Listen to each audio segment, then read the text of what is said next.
A última temporada de Dark finalmente estreou na Netflix e a nossa aventura, meus amores, chegou ao fim. Mas o que é que foi aquele final super emblemático e tão impactante e também tão sensível? Depois de muito silêncio por conta do embargo, o embargo caiu e agora eu posso explicar para vocês o que foi que aconteceu nesse final. Vamos lá?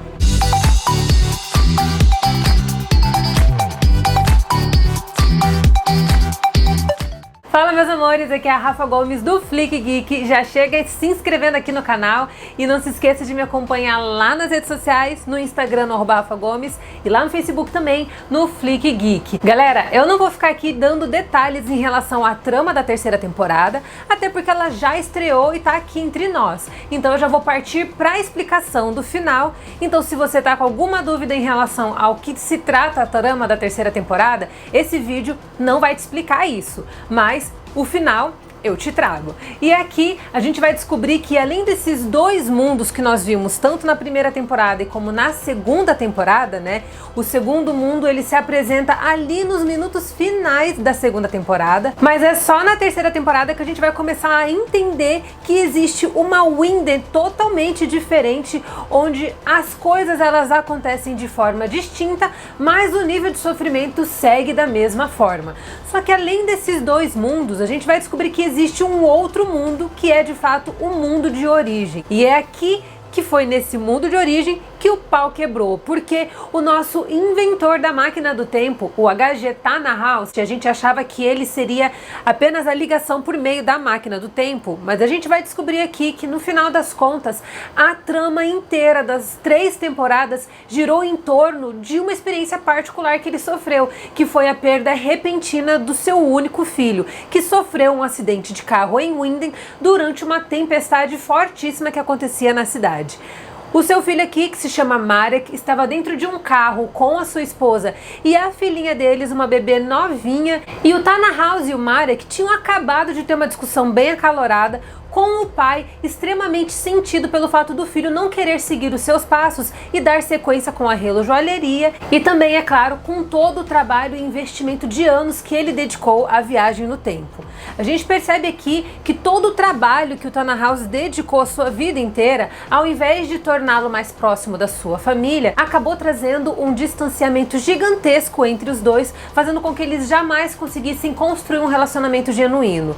A gente percebe aqui também que o Tannhaus tem muita dificuldade de expressar como ele se sente a respeito do seu filho, e aquela discussão acalorada é o ponto-chave que faz com que todo o sofrimento que veio em todos os episódios de Dark acabe realmente acontecendo. Depois dessa discussão feíssima em que eles tiveram, o filho dele sofre um acidente de carro, morre, e aí o único vestígio de família que o Tannhaus tinha foi embora. E é por isso que a dedicação dele em relação à viagem no tempo, se ela existe ou não, se torna uma obsessão tão severa. A gente vê nas 2 temporadas que ele sempre aparece ali nas extremidades como o cara que seria o responsável pela criação dessa máquina e daquele livro sobre viagem no tempo que também fundamenta todos os seus estudos, mas a gente vai perceber aqui que tudo isso que ele criou e que sempre esteve vinculado a alguma pessoa que ou chegava com um celular, ou chegava com a máquina do tempo já pronta, ou já apresentava alguma outra coisa para ele,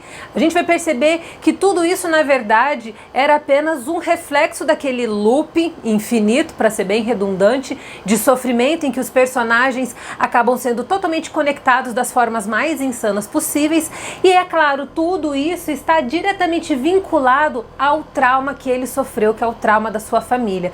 Perdeu todo mundo que tinha e agora ele cria essa máquina do tempo, ele investe a sua vida nessa pesquisa a fim de reverter a morte do seu filho e trazê-lo de volta.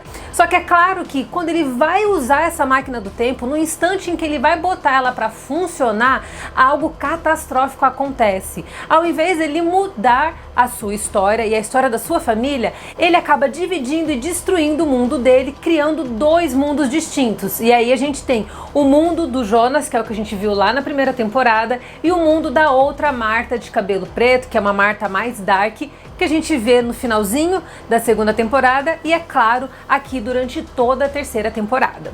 E o único jeito de destruir o nó, que é esse nó de sofrimento contínuo e infinito, é justamente impedir que a máquina do tempo sequer venha a ser construída. E a gente descobre que tudo que o Adam e a Eva fizeram ao longo de toda essa temporada, na verdade, estava só ajudando a manter esse nó ainda mais intacto. E ao invés de resolver o problema, tanto da morte do Jonas como da morte da Marta, a gente vai descobrir que no final das contas são eles que acabam alimentando ainda mais todo esse sofrimento.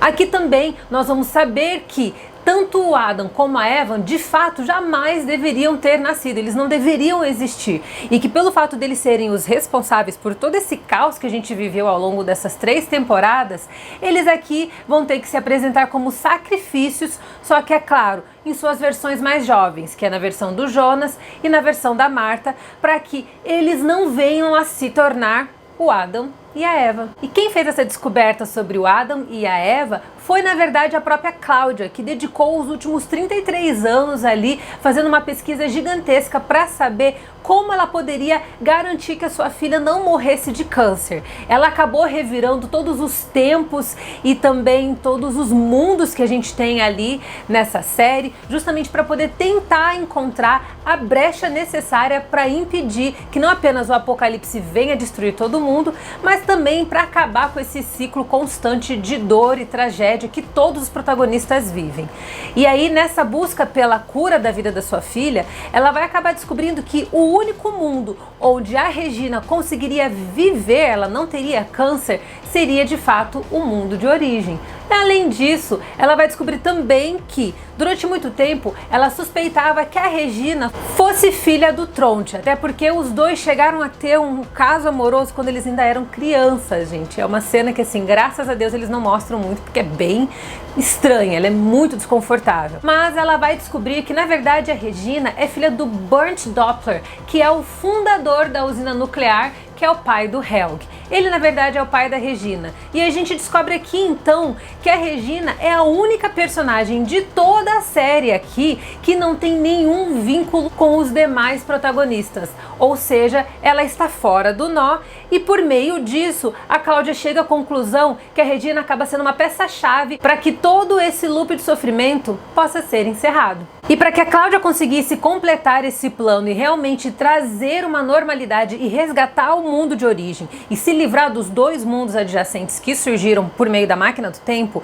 ela vai ter que mentir para todo mundo. E é por isso que durante 2 temporadas a gente ficou extremamente confuso e até a metade dessa 3ª temporada, porque cada hora é um personagem vindo com uma informação diferente e um desmentindo o outro com uma nova mentira, que desmente com outra mentira e que conta mais uma mentira. A Cláudia revela aqui que ela precisava mentir para os personagens e principalmente para o Jonas para garantir que o 3º ciclo se completasse, porque o apocalipse, embora ele seja o ápice da destruição do povo de Winden, ele também é a resposta para acabar com todo esse caos. Até porque durante o apocalipse existe ali uma pequena brecha no tempo. Durante todo esse processo, o tempo para durante um breve momento e é durante esse hiato do tempo que ali vive a brecha em que tudo pode ser resolvido. Ou seja, durante o exato momento do apocalipse, Jonas e Marta são mandados para resolver todo esse caos e agora eles vão viajar para meados dos anos 70 para exatamente o dia em que o Marek, filho do Tannhaus, ia sofrer o acidente e ia morrer ao lado da sua esposa e da sua filhinha bebê. E nesse contexto inteiro a gente já sabe também que o Jonas e a Marta são aqui o famoso erro na Matrix que eles mesmos brincavam ali, tanto na 1ª como na 2ª temporada. E agora os dois são enviados para esse período do tempo para tentar impedir que o Marek sofra o acidente. Porque se a morte do Marek for evitada, aí é claro que nada do que o Tannhaus desenvolveu ao longo dos últimos anos realmente aconteceria, porque ele não teria nenhuma motivação para poder fazer isso. E ali no meio da tempestade, pouco antes do acidente, Jonas e Marta aparecem ali diante daquele casal, diante daquela família e conseguem evitar esse acidente fatal. Quando eles fazem isso, é claro que os dois mundos que haviam surgido a partir do mundo de origem, que fora destruído, eles deixam de existir. E nós temos ali os minutos finais de Jonas e Marta, que não apenas estão despedindo de si mesmos, mas também, é claro, dão o seu adeus um ao outro. Com a linha temporal corrigida e o fim desses dois mundos, agora nós temos apenas um mundo de origem, onde esse ciclo interminável de sofrimento, graças a Deus, deixa de existir. E aí a gente vai para nossa cena final da série, que é uma cena muito legal e que também tem alguns easter eggs aí espalhados. A gente tem aqui todo mundo sentado à mesa naquela casa que anteriormente era a casa que pertencia a Hannah, ao Michael e ao Jonas. Só que dessa vez quem mora nessa casa é a própria Regina. E ela tá ali realizando uma noite entre amigos, uma espécie de jantar. E nós recebemos o Peter Doppler, recebemos também o Benny, temos ali a Catarina também, temos a Hannah e nós temos uma surpresa ali, que era um personagem que eu falei pra vocês, que era um personagem que aparecia pouquíssimas vezes, mas que no final era um dos pontos chaves no mundo de origem. É o Voller, que aqui não está mais com um tapa-olho, a gente vê que ele está com o olho machucado, mas graças a Deus passa bem. E aqui agora, no mundo onde todas as coisas funcionam em sua normalidade,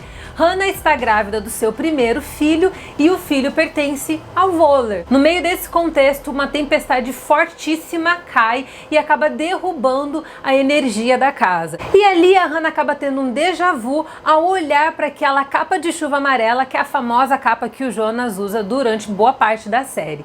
Ela começa a relatar para os seus amigos de que no instante em que havia tido a queda de energia, o mundo havia acabado ali e que de repente uma paz tinha tomado conta do lugar.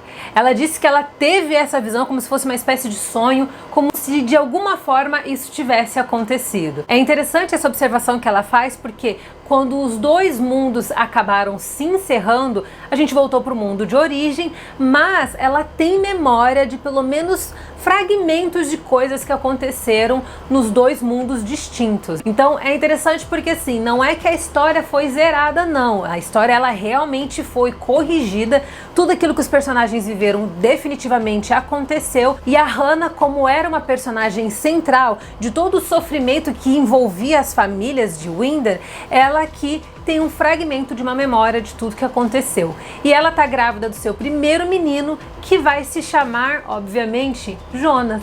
E uma coisa importante que a gente vê ali, mas você tem que ficar atento, porque pode ser que você tenha passado despercebido diante desse detalhe, é que no quadro de família que fica ali num determinadozinho canto da parede, é o quadro da família da Regina, e nós vemos ali a Cláudia, a Regina quando era adolescente e as duas abraçadas no que deve ser o pai da Cláudia. Só que aqui o pai da Cláudia não é o Egil Tillman, não é ele não. Aqui o pai da Cláudia é o Ulrich. Aqui a gente não sabe se a Marta ela realmente vai nascer, até porque se aquele mesmo é o Ulrich como pai da Cláudia, isso significa que Catarina não desenvolve um relacionamento com o Ulrich e ali ela também não aparenta ter filhos nenhum, porque nenhum deles tem filhos, e não dá para saber se em algum determinado momento uma Marta realmente nasceria. Mas ainda que uma personagem com esse nome venha a nascer, é claro que ela não vai trazer as características que a gente viu da Marta original, até porque o DNA do Ulrich não vai estar envolvido ali.